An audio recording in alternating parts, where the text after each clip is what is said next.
27 نام ہیں، سبحان اللہ۔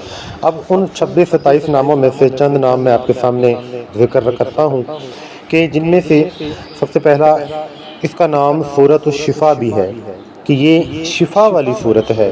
اس میں ہمیں وہ حدیث ملتی ہے ابو سعید خدری رضی اللہ عنہ والی کہ وہ جب ایک قبیلے کے پاس سے گزرے تھے، وہاں کے سردار کو ایک موذی جانور نے، بچھو سانپ نے ڈس لیا تھا، تو انہوں نے جب صحابہ کرام سے کہا کہ ہمیں اس کا دم کر دیجئے، علاج کر دیجئے، تو صحابہ نے اس کا دم کیا تھا، سورہ فاتحہ کو 7 مرتبہ پھونک کے دم کیا۔ تو جب دم کیا تو شفا اللہ تبارک و تعالیٰ نے دے دی۔ تو صحابہ کرام نے بدلے میں ان سے کچھ بکریاں لیں، 100 کے 40 کے قریب بکریاں لیں۔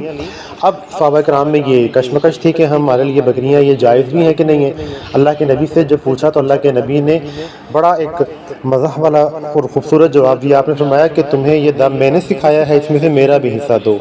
تو یعنی کہ اسی چیز ثابت ہوتی ہے کہ سورۃ فاتحہ جو ہے اس کو دم کے طور پہ استعمال کیا جا سکتا ہے، اور اسی سے ہی ملتا نام اس کا رقیہ بھی نام ہے۔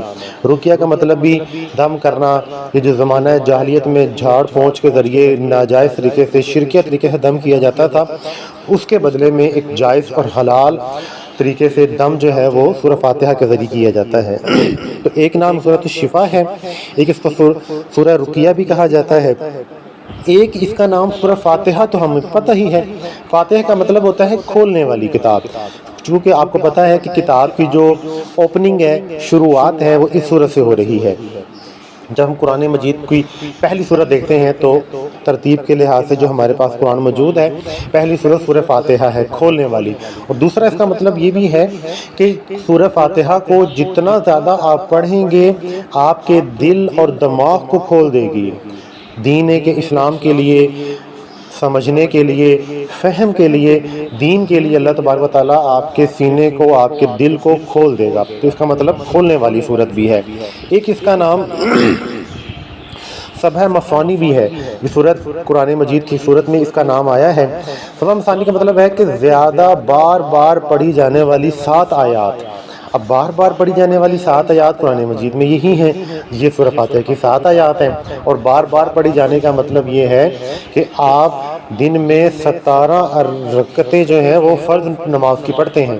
اب 17 مرتبہ تو آپ نے تب پڑھ لی، اب اس کے علاوہ جو بندہ نوافل پڑھتا ہے، سنتیں پڑھتا ہے، تو اس میں دیکھیں ہر رکعت میں آپ اس کو پڑھ رہے ہیں تو کتنی مرتبہ اس کو ہم دن میں پڑھتے ہیں۔ تو سبع مثانی زیادہ پڑھے جانے والی سورت۔ ایک اس کا نام ام الکتاب بھی ہے۔ اب ام الکتاب اور ام القرآن یہ دو اس کے نام ہیں۔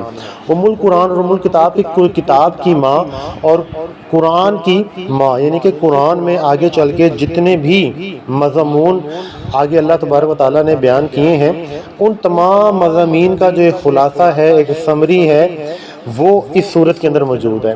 اس کے اندر عقیدے کی بات بھی موجود ہے، اس کے اندر عبادت کا ذکر بھی موجود ہے، اس کے اندر اللہ کی صفات بھی موجود ہیں، اللہ تعالیٰ کی تمہید بھی موجود ہے۔ تو یہ صورت جو ہے اس کے اندر اللہ تبارک و تعالیٰ نے آگے قرآن میں چلنے والے تمام مضامین کو ایک صورت کے اندر بھی مرکوز کر دیا ہے، ان کے اندر شامل کر دیا ہے۔ تو اس وجہ سے اس کو ام الکتاب بھی کہا جاتا ہے۔ تو یہ اس قدر خوبصورت صورت ہے۔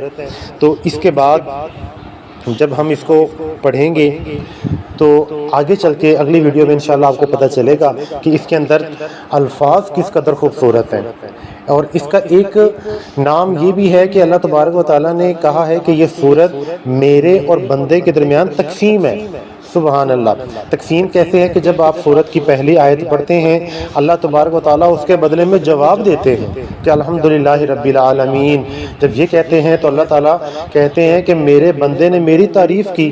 تو اللہ نے اس سورت کو بندے اور اپنے درمیان تقسیم کہا ہے کہ آدھی گفتگو بندہ کرتا ہے، اس کا جواب جو ہے ایک ایک آیت کا اللہ تبارک و تعالیٰ کی ذات دیتی ہے۔ تو اس قدر یہ خوبصورت ہماری یہ صورت ہے۔ تو انشاءاللہ اگلی ویڈیو میں ہم سورہ فاتحہ کا باقاعدہ ترجمے کا آغاز کریں گے۔ اللہ سے دعا ہے اللہ ہمیں سمجھ کے قرآن پڑھنے اور نماز کو سمجھ کے پڑھنے کی توفیق عطا فرمائے۔ وآخر دعوانا ان الحمدللہ رب العالمین۔